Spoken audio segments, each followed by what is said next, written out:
பழனிமல முருகனுக்கு பண்டாரம் தேடி வரும் ஆண்டி முகம் காண வரும் ஆவினன் குடி தேடி வரும் கால்நடையா வந்த காவடி இது தேடுவது கந்தன் காலடி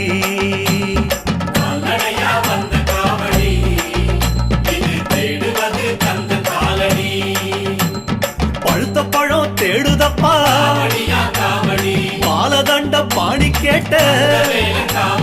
நல்ல முத்து வேலனுக்கு ஞான பழம் கேட்டு வரும் கால்நடையா வந்த காவடி